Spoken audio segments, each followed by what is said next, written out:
बैसागु बोथोरा दुलाराय आसामनि थागिबिफोरनि थाखाय जोबोद रंजाथाव मोनसे बोथोर मानोना बे बोथोराव जों रंजालि बैसागु खुंनाय जायो आरो थांनाय चैत्र मासनि जोबथा अक्ट'निफ्रायनो दासिमहालागै आसामनि दाब दाब जायगायावबो गुबुन गुबुन हारिसाफ्रा रंजालि बैसागु खुंदों आरो बेनि गेजेरजों जोंनि गोसोआव थानाय रंजानाय बाथ्राफोरखौ फोरमायदों मोसादों रंजादों दामदों देदों आरो बेबायदिनो जोंनि रंजानाय जोंनि खुसिफोरखौ जों फोरमायनो हादों मानोना बे समाव मिथिंगाया जोबोद रंजाथाव जायो समायना जायो बे समायना बोथोर समायना मिथिंगाखौ नुनानैनो जिहेतु सुबुंफ्राबो रंजाखाङो गोसोआव बेनिखायनो रंजाखानायखौ फोरमायनायजों लोगोसे जोंनि मोनसे सोदोमस्रि हिसाबै जोंनि मोनसे जातिनि रंजाथाव उत्सब हिसाबै खुंबाय थानाय जादों दिनै साबखाथिनि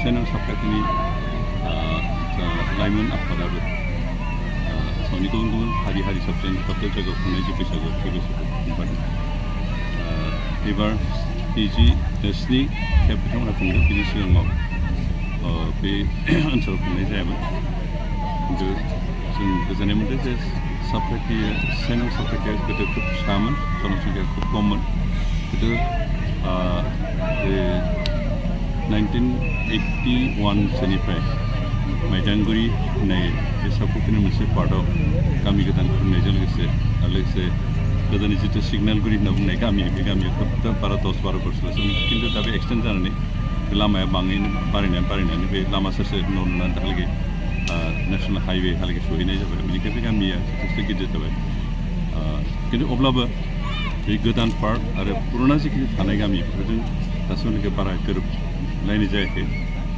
खामानिफ्राव हाबा हुखाफ्राव ज' बिदि मावलायनाय जायाखै माइदांगुरि पार्टआ आलादा खुङो बे सिगनेलगुरि पार्टआ आलादा बेनिखायनो जों खोब फिसा होनना गामिखौ सानफ्लाङो खिन्थु गासिबो ज' जालायनो हायोबा बे गामिया जथेस्थ' गोबां जाबाय जियानो जादों थांनाय 7 बोसोरनि सिगांनिफ्राय बे रंजालि बैसागु खुंजेननाय जादों दिनै जथेस्थ' एसे पपुलारिटि फैहांबाय आरो माइदांगुरिनि किसु पार्टआबो बेयाव बाहागो लानो आरम्भ खालामजोब्बाय कारण माइदांगुरियाव जथेस्थ' गोरों गोरा मानसि दं थुनलाइगिरि दं हारिमु होग्रा दं फोरोंगिरिफोर दं गोरों गोरा मानसि दं आरो बिथांमोना जुदि बेयाव बाहागो लानाय बे बैसागु खुंनायखौ बाहागो लाफैबा आरो बे जोबोद गाजा गोमजासिन जागोन आं बेखौनो लुगैदों जाहाथे माइदांगुरि आरो आगोलनि जितु सिगनेलगुरि ज' जानानै जाहाथे रंजालि बैसागु खुङो मानोना गोरों गोरानि एसे एडभाइसफोर नांगौ बिथांमोना डाइरेक्टलि पार्ट लायाबाबो इनडाइरेक्टलिबाबो साजेसन होनानै गाइड होनानै खुंफैबा साबसिन जाबावगोन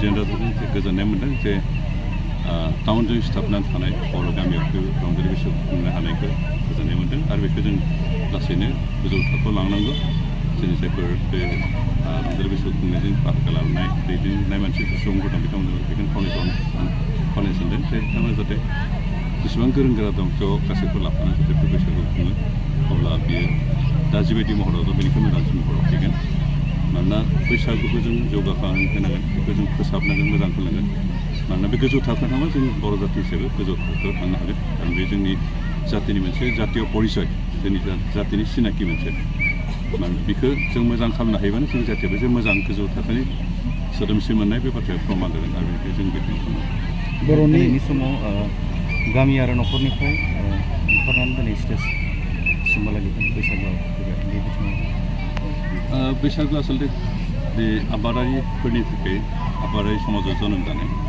बेखौ आगोलाव गामि दुब्लिफ्राव बा जोंनि गामिनि खुला फोथारफ्राव मोसानाय जायोमोन खिन्थु मोनसे समाव बेयो ओरैबायदि माबामोन बर'फोरनियाव जोबोद अयथासारमोन लोङै जायै लामा सामा गोग्लैसोनानै थानाय बेबायदि जायोमोन बैसागु समाव खिन्थु दा बेखौ एसे फोसाबनायनि मुङै स्टेजाव लाबोबाय एक प्रकार मोजाङानो जादों खिन्थु दा बेखौबो नुदों जे बांद्राय कमार्सियेल जालांनो नागिरदों दा बेखौ जों बोरै होबथानानै स्टेजाव लाबोदों थिगानो दं खिन्थु बेखौ जों कमार्सियेल जानायखौ बांद्राय खरसि जानायनिफ्राय लासै खम खरसावनो मोजां डिसिप्लिन खुंनो हानाय बेबस्थाखौ खालामनांगौ अब्ला जोंहा खरसबो बारा जानाय नङा बेनिफ्राय जोंनि बैसागुआवबो थांनानै थागोन आरो बेखौ गोदान महर होनायजों जोंनि उत्सबा मोजां गुबुन गुबुन बोसोरनि बायदिनो देग्लायबो जोङो सेनाव सायपाथि लाइमोन आफादनिफ्राय बे रंजालि बैसागु फोरबोखौ जों फालिदों। जों गिबियावनो बयबो नोंथांमोननि चेनेलखौ बरायग्रोबाय सेनाव सायपाथि गामि आफादनि जानानै।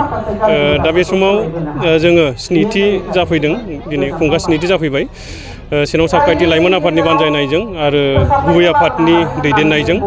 आरो बेयाव माइनाव आफाद दङ, लाइमोन आफाद दङ आरो गासै जोंनि रायजो राजा बिथांमोना मदद होदों आरो खाथि खाला जिखिनि जोंनि गामिनि गामिफोर दङ, समाजफोर दङ, बिथांमोनखौ जों लोब्बा लाखिदों।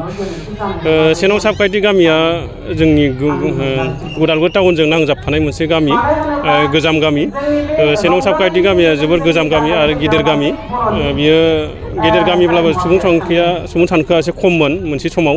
दिनै फैयै फैयै सुबुं सानखोआ बारायफैबाय आरो बारायफैनानै दिनै सेनाव सायपाथि गामिया रेभिनिउ भिलेज हिसाबै मोनगु सुबा जाफैबाय। बे मोनगु सुबानि गेजेराव दिनै जोङो गोजामसिन गामि हिसाबै, थागिबि हिसाबै बे सेनाव सायपाथि गामि हिसाबै जोङो बाथौ समाज हिसाबै दङ। दा बे बाथौ समाजा दिनै बैसागुखौ खुंगा स्निथिसिमहालागै जों सफैनो हाबाय। आगोलाव जोङो गुबुन दुलाराय रंजालि बैसागु फोरबोखौ जोङो उदालगुरिजों लोब्बा लाखिनानै जोङो फालियोमोन आरो साहा रंजालि बैसागु आफाद दङ, बेजों जोङो जयै खुंफायोमोन। नाथाय गामि हिसाबै जों खुंनाया स्निथि जाफैबाय। बेयाव जोङो गुबुन बोसोराव जोङो साननैनि हाबाफारि जों लायोमोन, नाथाय देग्लाय जोङो सम आरो बोथोरखौ नायनानै सानसेनि हाबाफारि लादों। बेयाव सानसेनि हाबाफारियाव जोङो फुंनिफ्राय दिनै जोङो थुनलाइयारि बादायनाय, लोगोसे खाम सिफुं दामनाय बादायनाय, लोगोसे खुगा मेथाइ रोजाबनाय बादायनाय आरो बारदै सिख्ला मोसानाय बादायनाय।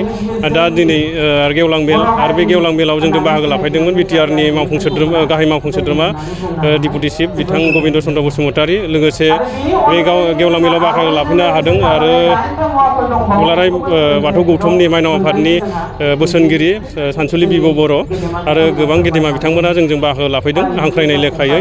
आरो मोनाबिलि समाव जोङो बैसागुखौ बिदाय होनाय हिसाबै हारिमु बिलिफां लादों। बे हारिमु बिलिफाङाव जोङो धनन्जय बर' बिथांखौ, मुंदांखा खनगिरि बिथाङाबो उदालगुरि जिल्ला दुलाराय बर' फरायसा आफादनि बारग' कालसारेल नेहाथारि, बिथाङा जोंनि गेजेराव सफैगोन। बिथांखौ जों हांख्रायदों हारिमुनि बिलिफाङाव।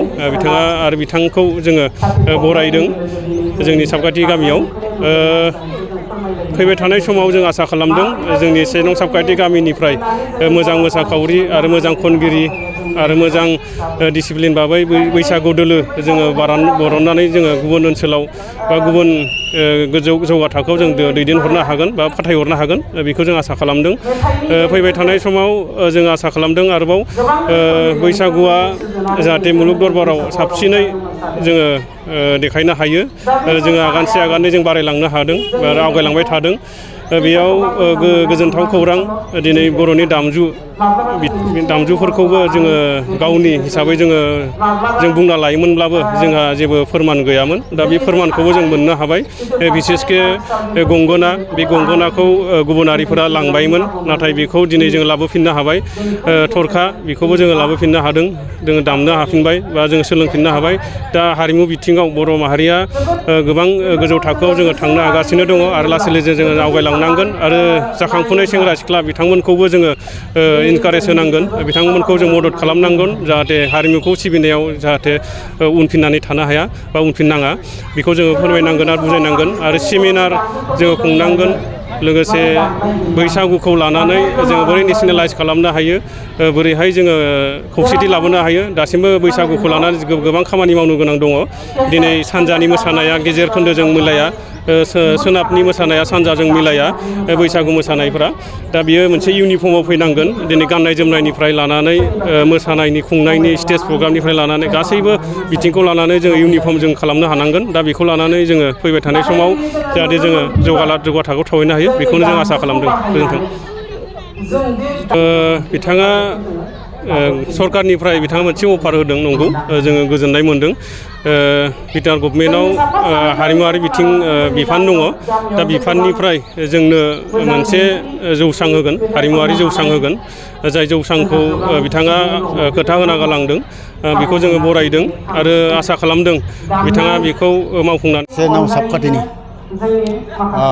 लांगोनाव फैनानै नोंथांमोना जे जोंनि हारिमुनि जे बैसागु फालिनायखौ नोंथांमोना रादाब होफैनायनि थाखाय नोंथांमोनखौ जों गामि आफादनिफ्राय रोजा रोजा साबायखर बावनाय थाहरबाय।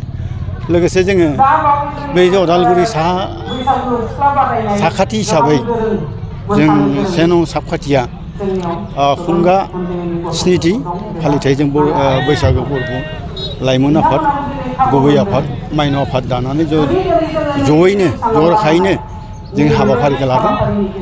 लोगोसेनो जों बैसागु खुंनाय उद्देश्यआ जाबाय जोङो उदालगुरि साखाथि जोङो मोनबानो जों टाउनखौ जोङो खाथियावनो मोनो आगानसे हरबानो मोनो। जिहेतु बे हिसाबै जोंनि हारिमुखौ जों दिन्थिफुंनो थाखाय जों बे हाबाफारिखौ लादों। आरो जथेस्थ' अनेक गुबुन गुबुन दाब दाब जायगानिफ्राय मानसिफ्रा जोङो साबायखर बावहरदों। नोंथांमोना बे फिसा गामिजोंनो एसेबां जे बाख्नायथाव जे बैसागु माबाखौ खुंदों जथेस्थ' बाख्नायथाव होनना बुंनांगोन। आरो लोगोसे जोंबो रंजानाय मोनदों। आरो बे नोंथांमोननि दिनैनि बे फिसा गामियाव फैनानै नोंथांमोना बे टाउन साखाथि फिसा गामियाव फैनानै नोंथांमोना निउस जितु बड'लेण्ड बुब्लिया जोंनि माने बैसागु फालिथायखौ नोंथांमोना जों लादों बा रादाबखौ बुथुमनानै नोंथांमोना जोंहा उदालगुरि साखाथियाव टाउनाव बर'फोर दोङो जोंनि थागिबि बैसागु खुंथाय जे बर'फोर दोङो। आरो जों बे खुंथायनि लोगोसेयैनो जोङो हारिमुखौ जों माबायदि दैदेनना लांनांगोन बेखौ जों गुबै आफाद बा माइनाव आफाद जों जिहेतु उदालगुरि साखाथियाव थानाय हिसाबै जोंनि फरायसाफोरखौ जोंनि जिहेतु दागोआव फुनाय गथ'फोरखौ जों बै बैसागोनि जे खुंनायनि खुंगा स्निथि खुंनायनि फारिलाइ बिलाइयैनो जोङो बिथांमोनखौ जोङो गोजौ थाखोआव जानाय जेब्लायबो जोंनि उननि जोलैफोरा जाहाथे जेब्लायबो बेनिसाय साबसिन हामसिन बैसागु खुंनो हानाय बे हाबाफारिखौ जों मावलाङो बिथांमोना।